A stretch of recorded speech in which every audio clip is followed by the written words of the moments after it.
Okay, test 18 study guide. An urn contains 7 orange marbles and 3 blue marbles.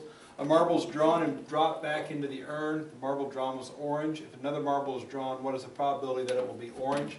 So the fact that we draw a marble out of the urn that was orange, the fact that it was dropped back into the urn makes this completely irrelevant to what they care about. So what we want to know is, given this scenario of 7 orange marbles and 3 blue marbles, we want to draw a random marble from the urn. We can't see inside the urn. All the marbles feel the same.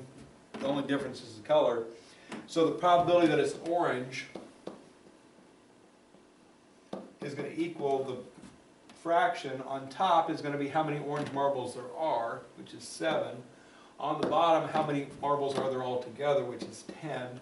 Reduce fraction if possible. Obviously 7/10 doesn't reduce, so the probability of orange is 7 out of 10. Number 2, in an art competition, Spica's ratings were 7 for technique, 8 for style, 5 for originality, 9 for organization. What was his overall weighted average if the ratings were weighted 2, 3, 3, and 5 in that order? So weighted average, what we're looking for is scores and weights for those scores to create weighted scores. So I can see that there are 4 scores here: technique, style, originality, and organization. So I want to create a chart here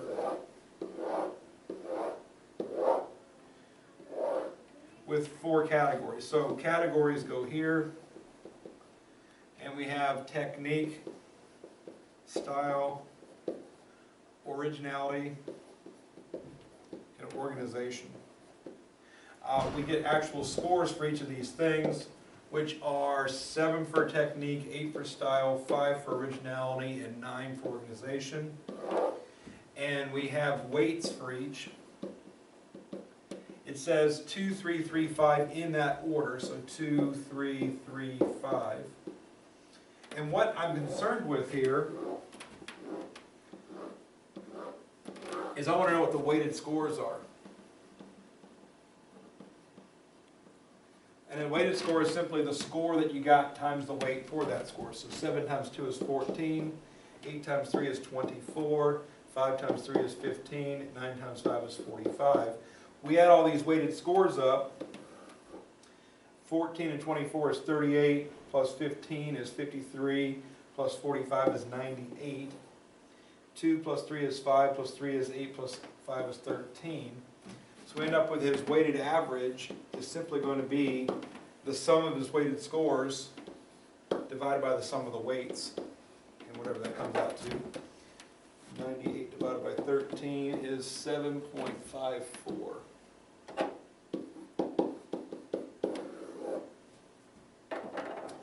All right, so expect it to be Spica in an art competition. Those will be the categories. I'll give you the scores, I'll give you the weights. You have to, again, get all this information from the problem. You need to create these numbers, and once you got this column and this column, add straight down the weighted score divided by the weight sum is going to be the weighted average. Number 3, for some strange reason, Johnny's new diet caused him to gain weight rather than lose weight. His weight increased 25%. Okay, so it's not 25% of, it's increased 25, so that's 25% more. So it's before and after. So we have percents go here. Before is always 100%, and it says he increased 25, so the after is 125, so you go 25% more. His new weight, 320, what did he weigh before he began to diet? So we're looking for the before, we have the after. So 100 over 125 is equal to x over 320. 125x is equal to 32,000. Divide both sides by 125, we get whatever we get. 32,000 divided by 125 comes out to 256 pounds.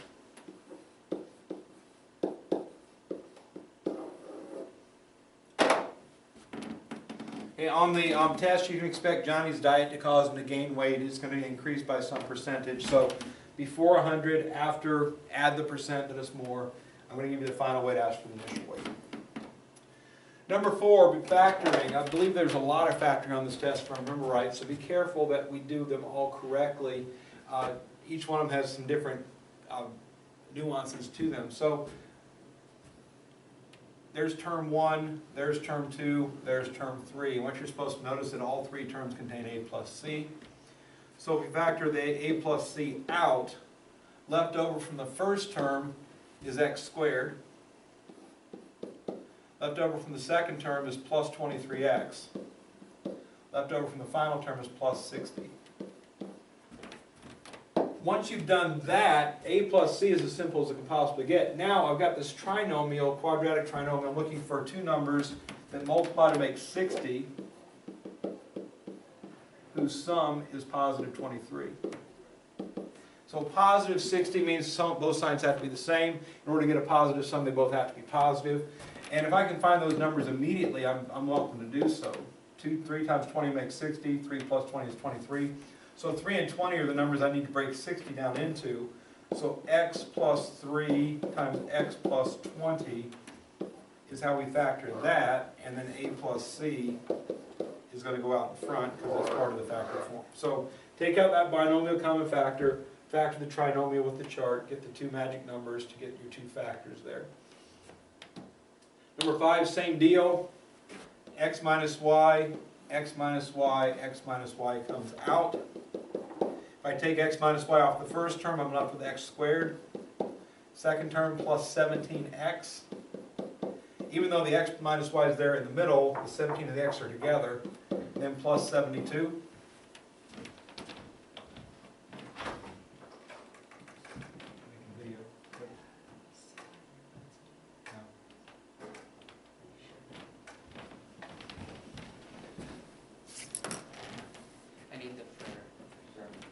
Close the door, please. So at this point, x squared plus 17x plus 72 is happening. So once again, we want factors of positive 72, whose sum of factors is going to be positive 17. Again, 2 positives, 8 and 9 would be 72 when you multiply 8 plus 9 is 17. So 8 and 9 are the numbers that we break 72 down into. So we get x plus 8, x plus 9 for the factored form of this. And then x minus y, again, is part of the factored form. It's going to go out in front. Number 6, begin by factoring out the greatest common factor. Now this time we don't have those binomial common factors, but 2, 24, and 70 all divide by 2. X cubed, x squared, and x all have x to the first power on them. So if we see that 2x is the greatest common factor, we write 2x out in front. And then you divide each object by 2x. So 2 divided by 2 is 1, x cubed divided by x is x squared. 24 divided by 2 is 12, x squared divided by x is x first. 70 divided by 2 is 35, x divided by x cancels. And once you take out this common factor of 2x, then you're left with this trinomial. We want factors of positive 35, whose sum is positive 12. Once again, both positive to create a positive sum, so 5 and 7 would do the trick. So x plus 5 times x plus 7 is the factored form of x squared plus 12x plus 35. 2x, the common factor, came out first. It's still part of the factored form. You need to make sure you include that on your answer. Number 7 says first rearrange in descending order, then factor. M squared, m to the first constant, it already is descending order. Notice also there's no common factor this time. Even though 14 and 48 both divide by 2, 1m squared doesn't. So, and this has an m, this has an m, that doesn't. So there's no common factor this time. So we go straight to that chart. We're looking for factors of positive 48, whose sum is positive 14. 6 and 8 do the trick. So parentheses, parentheses, I got a plus 6 and a plus 8. Notice this time we're using the letter m, so make sure you put m plus 6, m plus 8. Number 8, rearrange in descending order. This time notice y squared, the 2y needs to move here and the 120 there. There's no equal sign, so you don't change any sign, just rearrange it. So y squared goes first, plus 2y minus 120. Right, once again, looking for a common factor. Even, 1 is not even, so 2 doesn't divide it. Y, there's no y, so y doesn't divide it. So there's no common factor again. This time we want factors of negative 120, whose sum is positive 2. So negative factors means that we want one negative, one positive to create a negative product. And we want the sum to be 2. We're going to actually subtract these numbers. I want the bigger number positive. So if I don't know right off the top of my head what it is, maybe I'm going to start at negative 1 and 120. Obviously wrong. Negative 2 and 60. Still wrong. Negative 3 and 40. Negative 4 and 30. Negative 5 and 24. Negative 6 and 20. As I can see, each of these, 37, 26, 19, 14, they're getting closer to, none of them is 2 though. 7 doesn't go into 120, 8 and 15. 9 doesn't go into 120, negative 10 and 12, and all of a sudden that becomes positive 2. Maybe you saw it right off the bat, great. But if you do an organized chart, start at 1, then go to 2, then go to 3, then go to 4, and so on. You get the entire list, you don't leave any out. So you'll find the factor, the proper factors that way if you have trouble finding it. But again, if you immediately saw 12 and negative 10, by all means, go there. But again, the factors that work are negative 10 and positive 12. Again, multiply to make a negative because they're opposite signs. They add to make a positive because 12 is bigger. And then the letter we're working with here is y, so y goes in front of each of those. So y minus 10, y plus 12 is the factor form we're looking for. Okay, number 9, solving a decimal equation. I've got 3 decimal places, 2, 1, 1, and none. If I make them all 3 decimal place numbers, so negative 0.002k minus 0.50k minus 0.070, oh sorry, helps to write the right number, 0.700k minus 1052.800 is equal to 0. You can put 0.00 on that if you want to. It doesn't really matter with 0. But everything has 3 decimal places. 3, 3, 3, 3.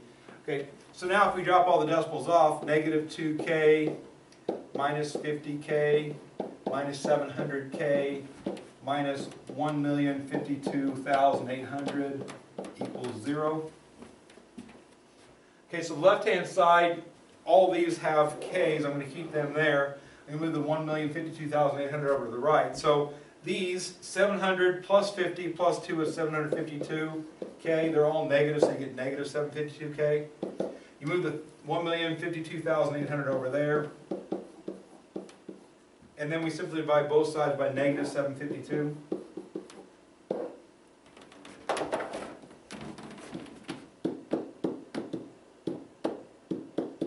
It comes out to negative 1,400. And I will say that the one on the test will come out to an integer answer like that. That is negative. Be careful with signs. I've seen people that get the wrong sign on this problem before, so be careful that you pay close attention to sign. When the numbers start getting larger, the sign rules still are in place as they always are. So opposite signs when the quotient gets us a negative answer. Number 10, simplify. And we have fractions inside a fraction. So m over x, 5 over x, there's my main fraction bar. So x is not a fraction, but it's still a term, so it has to be dealt with. The least common denominator of m over x and 5 over x is x. So I got to do times x times x times x times x. So on the top left, so what I have is something plus something on top, something minus something on the bottom. So top left, top right, bottom left, bottom right, there's 4 terms.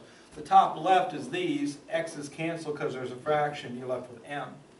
Top right, there's these. There's no fractions. You simply multiply the x's by adding powers. Bottom left, multiply these. The x's cancel, leaving 5. Multiply these. There's no fractions, so you just multiply the x's, x squared. So m plus x squared over 5 minus x squared is the simplified version of that fraction. Number 11, g of x equals this expression. So g of x is this whole expression. They want us to evaluate g of 3. All that means is change the x's to 3 and work it out. So I have a cube root of 3 squared, which is going to be 9 minus 1, plus 3 times the square root of x, which is 3 plus 1. So all g squared, g of 3 means is change the x's to 3's. This x is being squared, so 3 squared is 9. That x is just x. Now this is a cube root, that's the square root. You can't evaluate roots until you've got the inside worked out. So I got to work this out first. I get the cube root of 8 I got to work this out first. I get 3 times the square root of 4. Keep in mind, this is understood as a square root. Some people don't see that, don't recognize that 2 there, and they think this 3 is a lot like that 3. This 3 is up in the nook. This 3 is being multiplied by the square root of 4. So look at the difference in the two. Okay. Radicals are in the same family as powers, so they happen before addition or subtraction. The cube root of 8 is equal to 2. The square root of 4 is also equal to 2.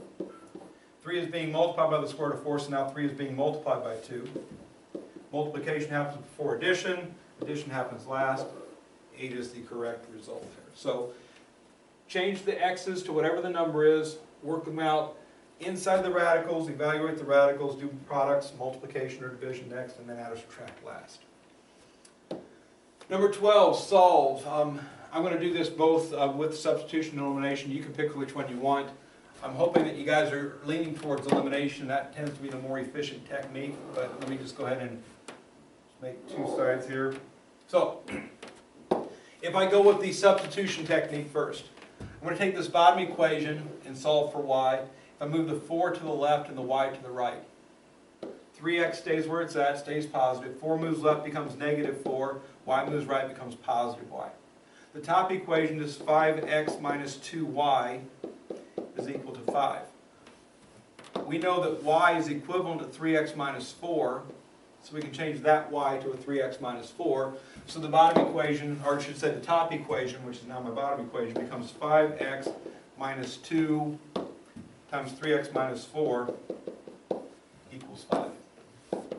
At this point I need to simplify, and be careful, this 2 is attached to a minus sign here, so it's minus 2 times that and minus 2 times that. So 5x is 5x, minus 2 times 3x is minus 6x, minus 2 times minus 4 is plus 8.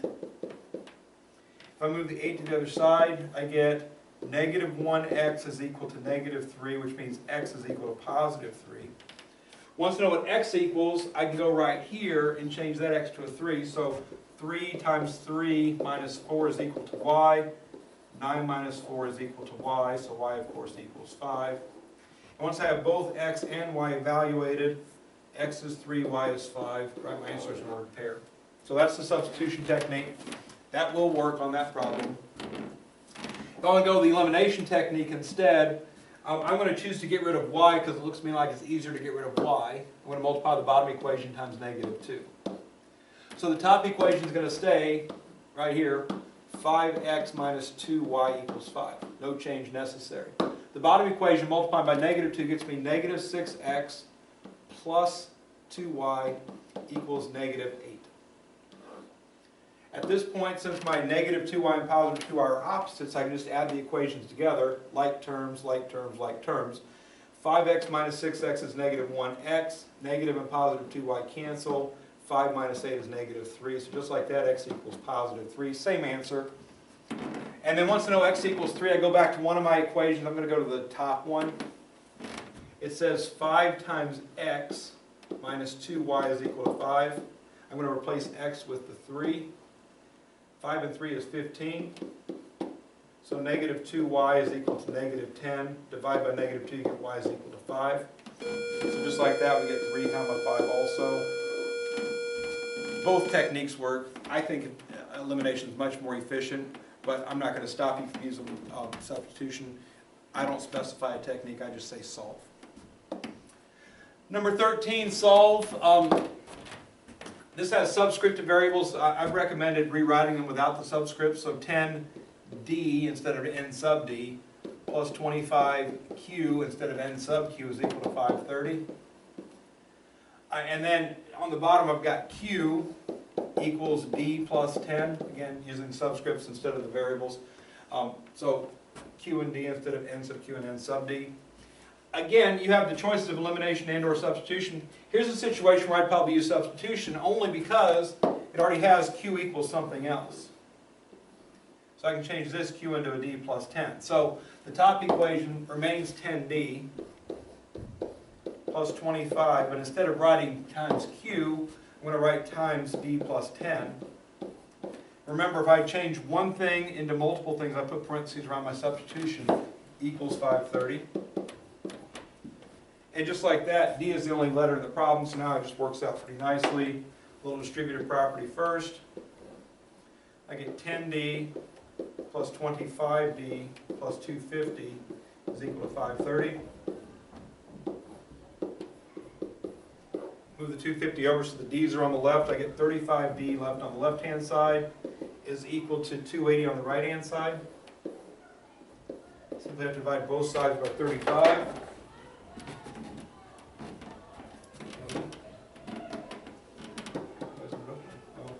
280 divided by 35. I think it's 8. Yep, D equals 8.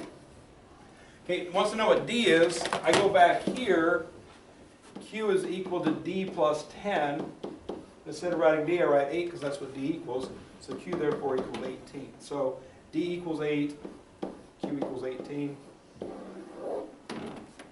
number 14, simplify 8 times the square root of 18 minus 2 square root of 8 plus 4 square root of 50 plus the square root of 32.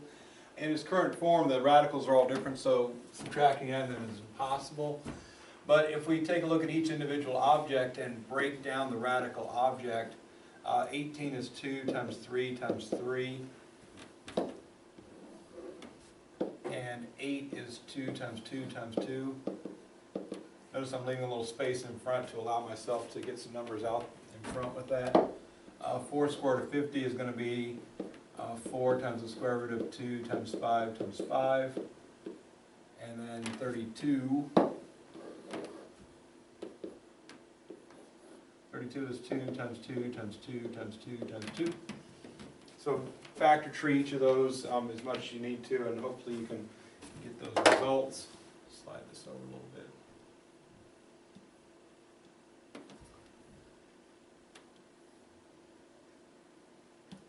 So here I have a pair of 3s, so I can pull a 3 out and multiply it by the 8 that's already there. For the red one, I got a pair of 2s. Take your pick, which pair of 2s you want to take. It gets multiplied by the 2 that's already out in front. For the green one, I got a pair of 5s. Pull a 5 out. And I've got a pair of 2s and a second pair of 2s. And then the 2 stays in. So altogether, the results are for this, I get 24 times the square root of 2. For this, I'm going to get minus 4 times the square root of 2. For this one, I get plus 20 times the square root of 2. And for that one, plus 4 times the square root of 2. And then everything's the square root of 2, so just add and subtract as you wish. This one happens to be exactly opposite of that one. No guarantees it'll happen on the test, but if that happens, you can cancel. Otherwise, just add and subtract from left to right. The leftover 2 pieces that didn't cancel, 24 plus 20, both positive, had to make 44 times the square root of 2. So simplify each one individually, and then if they have matching radicals, add them up. If for some reason one of these was a different radical, let's say this was a 4 square root of 3, then you'd add these 3 and just put a minus 4 square root of 3 at the end. Number 15, find the volume of the right rectangular pyramid. The volume formula for a pyramid is area of base times height divided by 3. So looking at the base, it's 9 meter by 7 meter rectangle. The area of the base is 7 times 9. The height of the pyramid is the perpendicular height from the middle to the top, so that's 5 meters. So if I do the volume formula now, I simply take the area of the base, 63, times the height, 5, divide by 3. The divided by 3 is just part of the formula. You are allowed to reduce before you multiply. 21 times 5 is 105. Unit of length is meters, so cubic meters.